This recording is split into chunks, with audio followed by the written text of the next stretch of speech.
Assalamualaikum warahmatullahi wabarakatuh. Saya Nur Amalia Islami dari jurusan Bimbingan dan Konseling Pendidikan Islam di Universitas Islam Negeri Antasari Banjarmasin.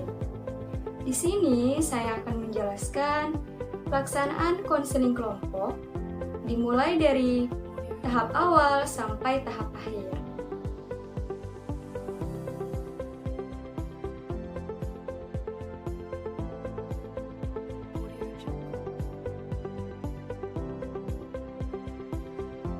Terlebih dahulu, saya akan memberitahu kalau dalam pelaksanaan konseling kelompok ada 4 tahap.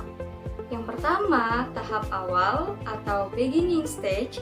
Yang kedua, tahap transisi atau transition stage. Yang ketiga, tahap kerja atau working stage. Dan yang keempat, tahap pengakhiran atau terminating stage.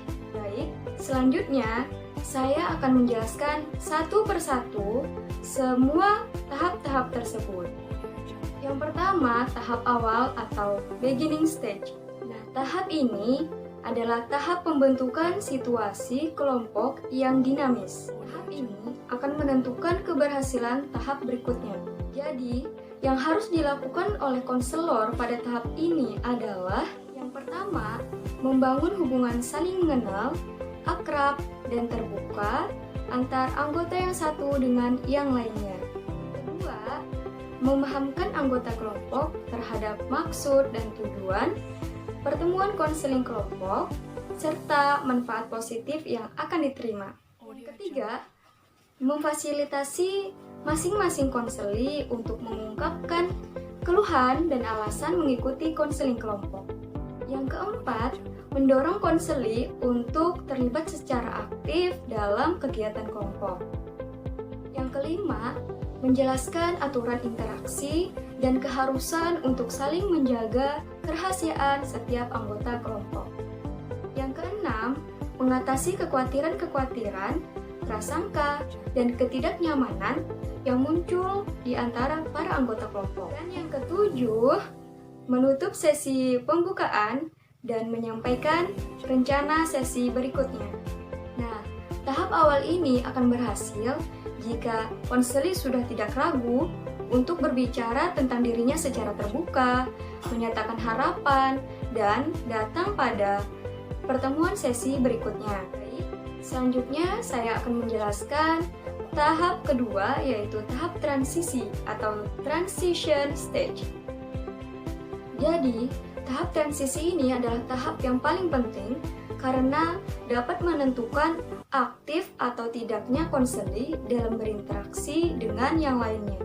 Pada tahap ini, konseli biasanya memiliki perasaan cemas, ragu, dan juga menunjukkan perilaku resisten lainnya. Oleh sebab itu, sebelum konseli berbuat sesuatu lebih jauh lagi di dalam kelompok, guru bimbingan dan konseling atau konselor perlu membantu mereka untuk memiliki kesiapan internal yang baik.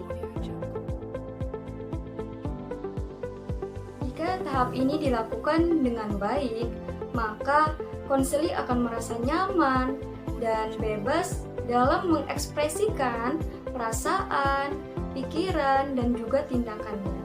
Tugas guru bimbingan dan konseling atau konselor adalah mendorong dan menantang konseli untuk menangani konflik yang muncul di dalam kelompok dan menangani resistensi dan kecemasan yang muncul dalam diri konseli sendiri.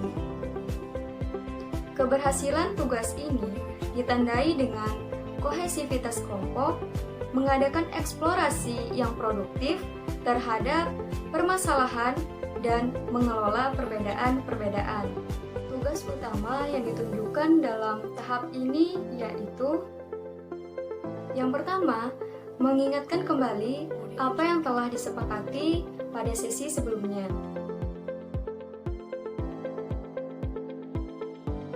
Kedua, membantu peserta untuk yang ketiga, mengadakan kegiatan selingan yang kondusif.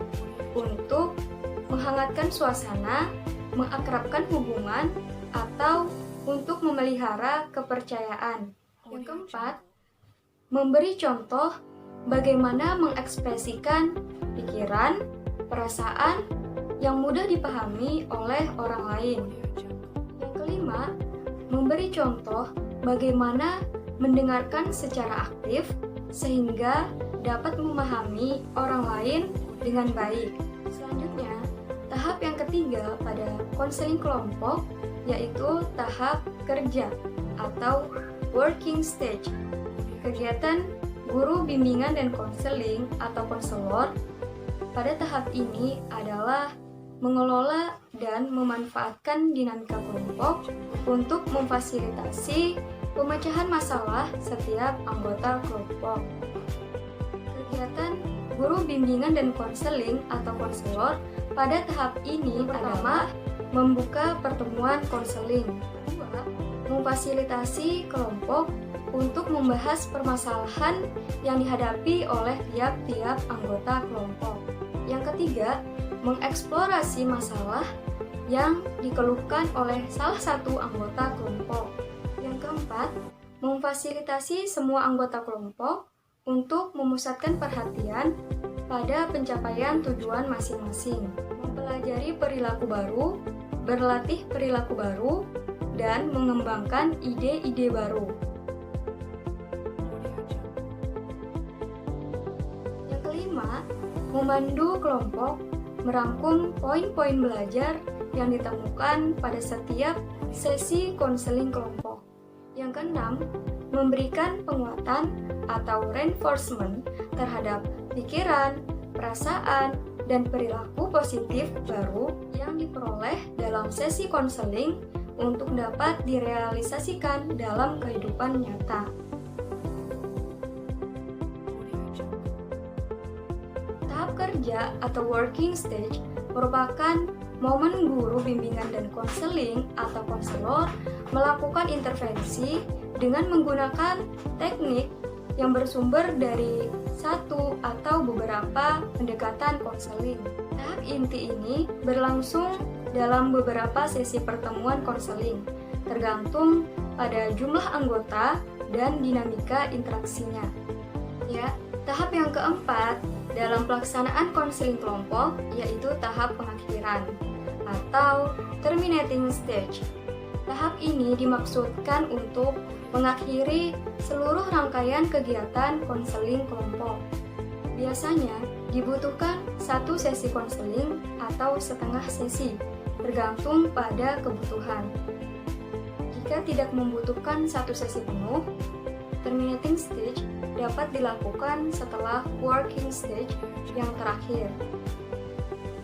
Kegiatan guru bimbingan dan konseling atau konselor pada tahap pengakhiran atau terminating stage yaitu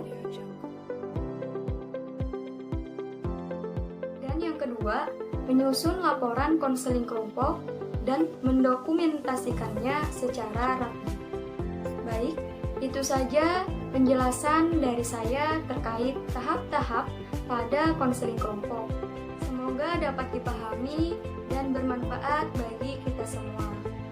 Terima kasih. Wassalamualaikum warahmatullahi wabarakatuh.